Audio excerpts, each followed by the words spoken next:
Hello दोस्तों, कैसे हैं आप सब। आई होप आप बहुत अच्छे होंगे, अपनी पढ़ाई में व्यस्त होंगे। जैसा कि अपन पढ़ रहे हैं कक्षा 9th की बुक से 1857 की क्रांति। तो 1857 की क्रांति में अपन निम्न शासकों के बारे में पढ़ा अपन ने कि कैसे उन्होंने संधि करी, किस कारण से करी। और अब अपन पढ़ते हैं इसमें नशीराबाद में क्रांति। ठीक है, नशीराबाद में क्रांति से भी स्टार्ट करते हैं। देखिए जरा, राजस्थान में क्रांति का सूत्रपात जो हुआ था, कहाँ से हुआ था? नशीराबाद से हुआ था। इसके भी निम्नलिखित कारण थे। कौन कौन से कारण थे वो देखिए। उस समय नशीराबाद में 15वीं और 30वीं बंगाल नेटिव इन्फेंट्री भारत के तोपखानों की सैनिक टुकड़ी तथा पहली मुंबई लॉन्सेंस के सैनिक विद्यमान थे। मेरठ विद्रोह की सूचना 15वीं इन्फेंट्री के सैनिकों ने सोचा कि यहाँ सारी कार्रवाई भारतीय सैनिकों के कुचलने के लिए की गई है, तथा तोपों भी उन्हीं के विरुद्ध प्रयोग करने के लिए तैयार की गई है। अतः उनमें विद्रोह की भावना जागृत हो गई। सेकंड है, 15वीं बंगाल नेटिव इन्फेंट्री की एक टुकड़ी काफ़ी समय से अजमेर शस्त्रागार की रक्षा कर रही थी। संदेह के कारण उसे वहां से नशीराबाद भेज दिया गया। इससे सैनिकों के मन में यह धारणा बन गई कि उन पर अविश्वास किया जा रहा है, अतः ब्रिटिश अधिकारियों से नाराज हो गए। तीसरा कारण है, इन दिनों बाजारों और छावनियों में बंगाल व दिल्ली संदेशवाहक साधु और फकीरों के वेश में राजस्थान आए और उन्होंने चर्बी वाले कारतूसों के विरुद्ध प्रचार कर विद्रोह का संदेश प्रचारित किया। और भारतीय सैनिकों ने सोचा कि अंग्रेज उन्हें धोखे से ईसाई बनाना चाहते हैं। इस भावना के कारण भी वह उत्तेजना फैली। चौथा कारण, भारतीय सैनिकों पर नियंत्रण रखने के लिए बाहर से यूरोपीय सेना और कुछ तोपें मंगवाई गई। इस तथ्य को गुप्त रखा गया तथा बाद में जब यह बात प्रकट हो गई तो सेना में उत्तेजना फैल गई। इन्हीं कारणों से 28 मई 1857 को 15वीं बटालियन नेटिव इन्फेंट्री के सैनिकों ने तोपखाने पर अधिकार कर लिया। सारी छावनियों में भगदड़ मच गई और सैनिकों ने शस्त्रागार लूट लिया। अंग्रेज सैनिक अधिकारियों में मेजर स्टॉप सपोर्टिश और कर्नल न्यूबरी की हत्या कर दी गई। लेफ्टिनेंट लॉक एवं कप्तान हार्डी घायल हो गए। अंग्रेज अधिकारियों ने नशीराबाद से भागकर ब्यावर में शरण ली। कहाँ शरण ली थी? ब्यावर में शरण ली। चर्च और अधिकारियों के बगले में आग लगा दी गई। खजाने की तिजोरियां तोड़ दी गई और इन विद्रोही सैनिकों ने 4 ब्रिटिश अधिकारियों के अलावा रक्त की एक बूंद भी नहीं बहाई। छावनी को तहस नहस करके बाद में विप्लवी सैनिकों ने विप्लवी दिल्ली की ओर प्रस्थान किया। 18 जून 1857 को विप्लवी दिल्ली पहुंच गए और दिल्ली में डेरा डाले और अंग्रेजी पलटन पर पीछे से आक्रमण किया और इसमें अंग्रेज परास्त हुए। फिर अपन देखते हैं नीमच की क्रांति।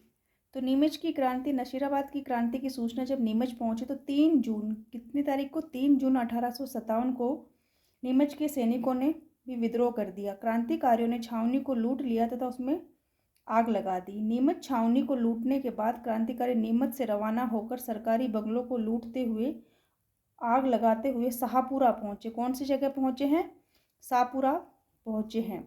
शाहपुरा के शासक ने क्रांतिकारियों को भोजन व ठहरने की सुविधा प्रदान करी और इसके पश्चात क्रांतिकारी निम्बाहेड़ा पहुंचे।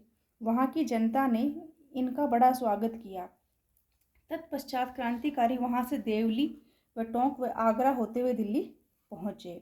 मार्ग में अनेक स्थानों पर जनता ने क्रांतिकारियों का स्वागत किया तथा क्रांतिकारियों की संख्या में भी काफ़ी वृद्धि हो गई।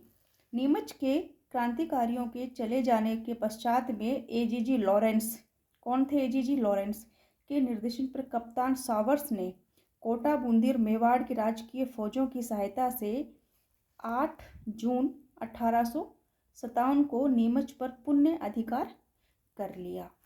अब देखिए नेक्स्ट है एरिनपुरा और अव्वा की क्रांति।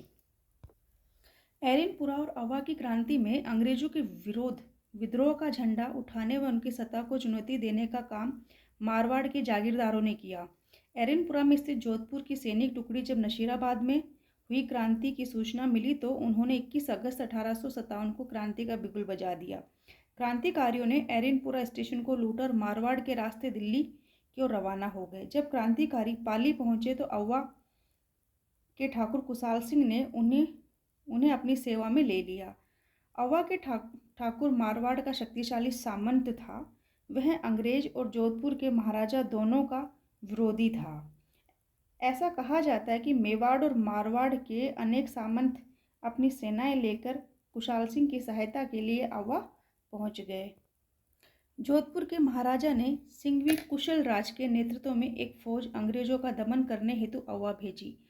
8 सितंबर 1857 को अवा के ठाकुर व क्रांतिकारियों की संयुक्त सेना ने जोधपुर की राजकीय फौज को पराजित किया। इस संघर्ष के किलेदार कौन थे? किलेदार अनार सिंह मारा गया और सिंघवी कुशल राज जान बचाकर वहां से भाग खड़ा हुआ। जोधपुर की फौज की तोपों में बहुत सारी सामग्री क्रांतिकारियों के हाथ लग गई।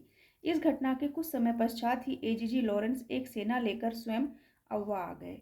1800 सितंबर को लॉरेंस की सेना एवं क्रांतिकारियों के बीच भीषण संघर्ष हुआ, जिससे लॉरेंस को पराजय का सामना करना पड़ा। क्रांतिकारियों ने जोधपुर के रेजिडेंस मेशन की हत्या कर उसका सिर अव्वा के किले के दरवाजे पर टांग दिया। ब्रिटिश फौज परास्त करने के बाद क्रांतिकारी दिल्ली की ओर कूच गए। जॉर्ज लॉरेंस अव्वा की पराजय को भूला नहीं, इसीलिए अव्वा के ठाकुर से बदला लेने के लिए उसने ब्रिगेडियर होम्स के नेतृत्व में एक विशाल सेना अव्वा की ओर भेजी। फिर 20 जनवरी 1858 को ब्रिगेडियर होम्स ने अव्वा पर आक्रमण कर दिया। दोनों सेनाओं के बीच भीषण संघर्ष हुआ और इस संघर्ष के दौरान ठाकुर कुशाल सिंह अव्वा के किलों को छोड़कर सलुम्बर चला गया। कौन सी जगह गए? ये सलुम्बर चले गए, मेवाड़ में। इसके जाते ही ब्रिटिश फौजों ने अव्वा के किले पर अपना अधिकार कर लिया और अंग्रेजों ने बदले की भावना इतनी प्रबल थी कि उन्होंने पूरे गांव को पूरी तरह लूटा तथा अव्वा के किले को बारूद से उड़ा दिया। इतना ही नहीं, उन्होंने अव्वा के मंदिरों मूर्तियों को भी पूरी तरह से नष्ट कर दिया तथा वहां के निवासियों पर भीषण अत्याचार किए। अब इसकी अपन नेक्स्ट क्लास कल देखेंगे, जो कि मेवाड़ में क्रांति की जो गूंज हुई उसको अपन कल देखते हैं नेक्स्ट क्लास में।